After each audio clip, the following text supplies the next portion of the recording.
Hi guys, welcome to another episode of The Armourer's Bench. My name's Matt. Today I'm at a very special museum. I am at the Cody Firearms Museum at the Buffalo Bills Center of the West in Cody, Wyoming. And the first gun we're going to take a look at from their collection is this prototype Winchester submachine gun. Now, we don't often think of Winchester when we see submachine guns, but this is a really interesting one. I think it's from the 1950s, but we're going to do a little bit of research into that and find out for sure. It seems to take Uzi magazines, but it may have taken a proprietary magazine, we're not sure. We're going to bring the camera forward in a minute and take a close-up look at this gun and an earlier prototype which has the label N2. Elsewhere I've seen the guns called the N1. But there isn't a lot of information around on these guns, so it's really interesting to take a look. We have disassembled one almost fully, the original prototype, but we had a little trouble and we didn't manage to get the bolt out, but you'll see that in a moment. Danny Michael, the assistant curator at the CFM, was kind enough to help me in the saga of disassembling the prototype, and you'll see about 4 pairs of hands working on that gun in a moment. Okay, let's take a look. First, let's take a look at the two Winchester NATO submachine guns together. Above is what appears to be a later prototype. This is referred to in the old Winchester Museum inventory as the N1, but Herbert Hughes, the CFM's former curator, refers to it as the N4 in his book. Below it is the N2, an earlier in the white prototype, which appears to be much less refined. Very little is known about the Winchester submachine gun program. The documentary evidence is sparse, amounting to just a few entries in the inventory, and a faded battered item tag, which was attached to the N2. It's unclear if the N2's tag, which we can see here, is contemporary, or was added later. But in under 100 words, it gives us a short history of the N2 itself, and Winchester's submachine gun development program. The program is believed to have begun in 1955, and according to the N2's tag, ended in 1957. The tag describes the N2 as a 9mm blowback NATO burp gun, followed by the name A.A. Arnold, a Winchester engineer perhaps best known for writing a series of manuals on Winchester firearms. This is followed by the words, dropped December 1957. I've been unable to find any published patents attributed to Arnold or the company for the weapons. I also contacted NATO's archives, and they were also unable to find any reference or documentation relating to a direct NATO submachine gun requirement. It's likely that Winchester developed the submachine gun to market to NATO nations independently. The reverse of the N2's tag documents the weapon's reliability and feeding problems. The tag states that the N2 did not eject well, and that the bolt slide assembly was too heavy. It also highlights failures to cycle properly, with extracted cartridge cases catching under the firing pin. The label then gives a brief description of some of the N2's features: fixed firing pin, 33 round mag, folding stock. Interestingly, the tag notes that the weapon would be converted to have a standard cocking handle. This change wasn't made to either of the prototypes. The tag ends with the suggestion that the heavy one-piece bolt assembly should be lightened.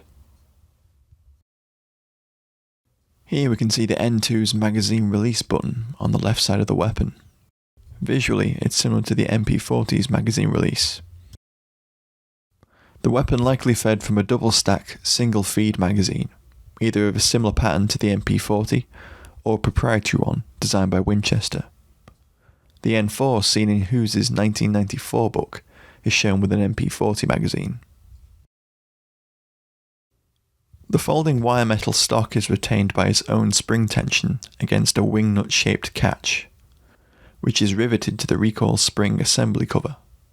The stock is locked by a spring-loaded push-button system, similar to the MP40's, and is not very sturdy. The shape of the wire stock itself is reminiscent of the US M3. When folded, the butt of the wire stock acts as a front grip, and the retention of the stock is surprisingly strong and stable. Right then, let's take a look at the N2 disassembled and see what we can learn. Here we can see the N2 partially disassembled with its recoil spring guide rod removed along with its side plates. The magazine housing is a separate assembly which slots into the receiver. It's secured in place by side plates and an interface with the trigger guard. Here we can see the magazine release catch and button, the grip screw, and receiver screws, 2 sets of 3 for each side.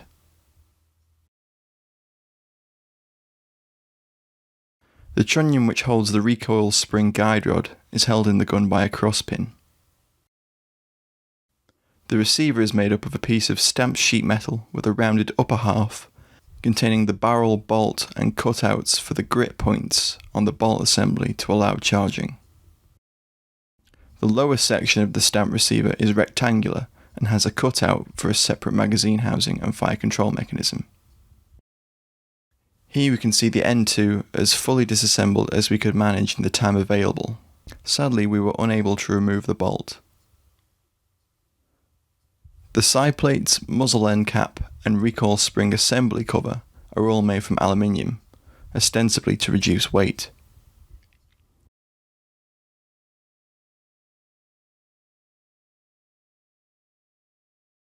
Here we can see the recoil spring and its guide rod back in the gun. We've freed the trunnion by removing the crosspin which held it in place. The N2's magazine housing is loosely held in place by the trigger guard. Here we can see the combined magazine housing and ejector assembly removed from the weapon.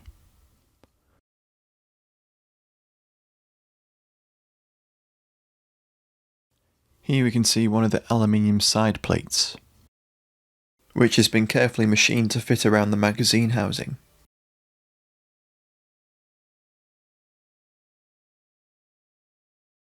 The folding wire stock can be removed by knocking out a pin which holds the two halves together. The N2 has a metal trunnion block that the recoil spring guide rod screwed into. This was held in place in the receiver by a cross pin. The bolt appears to be removed through the front of the receiver once the muzzle end cap is removed and the bolt assembly freed. You can see the N2's bolt, which appears to be suited to single feed magazines. It has a central channel for the ejector to travel in.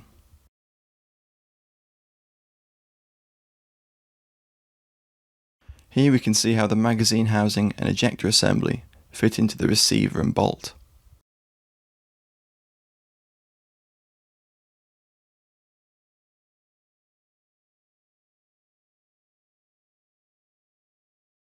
The bolt assembly interfaces with the recoil spring by this piece at the front of the spring. The bolt assembly rides over a rear portion of the barrel.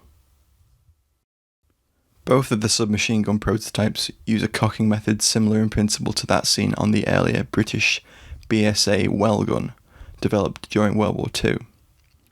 The user would grasp the exposed bolt assembly and pull it to the rear to cock the weapon. The recoil spring of the N2 proved to be too strong to cock easily. The addition of a rod cocking handle is suggested on the N2's tag. The later blued prototype, that we'll take a look at in a moment, still lacks a conventional cocking handle. The pinch cocking method is not ergonomic. The user's fingers could be easily caught by the reciprocating bolt in the receiver cutouts. As we reassemble the N2, we can see how the magazine housing interlocks with the trigger guard. The stamped metal trigger guard rocks into a notch behind the trigger, and the front interfaces with a notch in the magazine housing, which has to be placed into the receiver at the same time. Both are then held in place by a screw. This changed in the later N4, with the trigger guard becoming a smaller separate piece.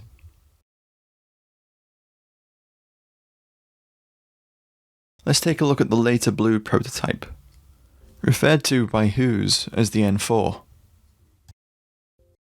We can see that the basic design and layout does not change a great deal between the two prototypes. The N4 appears to have the same controls configuration, wire folding stock, and magazine housing dimensions as the N2. The N4's safety selector, located just above the front of the trigger guard, appears to be missing. The N4's action was jammed and couldn't be cycled.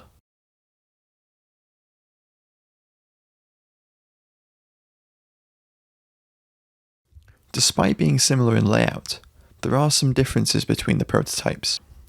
The blued prototype has pins in place of some of the screws used on the N2.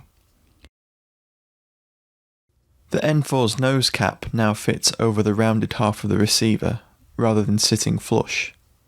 The cutouts to access the bolt assembly for charging have also been moved back slightly. One of the key differences between the two is that it appears that the front part of the N4's receiver has been significantly altered, with the lower receiver at the front of the gun removed and replaced by the one-piece recoil spring assembly cover, which appears to slot into the receiver. Sadly, we didn't have time to disassemble the N4 to show this. The N4's bolt assembly has more serrations on the bolt assembly gripping area, but still no charging handle as recommended by the N2's tag. The ejection port has also been moved more to the 12 o'clock position compared to the N2's.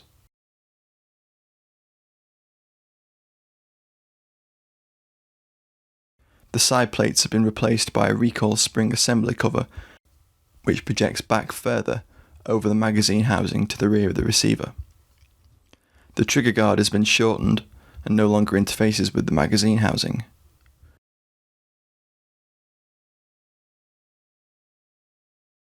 Here we can see the N4 with its stock folded forward, clipped into the stock catch that's riveted into the recoil spring assembly cover. The Winchester experimental submachine guns have an unusually swept back pistol grip. When folded forward, the stock creates a similarly swept back forward grip, which is surprisingly ergonomic. Neither prototype is fitted with sights, although the M4 appears to have a notch cut in the top of the barrel at the 12 o'clock position. It's unclear if this was intended to be a notch for a front sight post. Here we can see the N4's bolt jammed partially open. On the top of the bolt, at about the 2 o'clock position, we can see the extractor.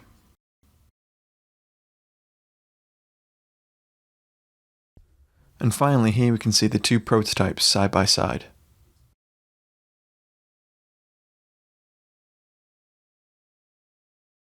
Thanks for watching, guys. I hope you enjoyed this episode looking at the prototype Winchester Submachine Gun. Do check out our blog, thearmorersbench.com. We'll have a full write-up on these guns as well as photographs as well. Thanks for watching. Like, share and subscribe. See you again soon. We've also put together an additional video showing the reassembly of the N2. You can find a link to that above or in the description box below.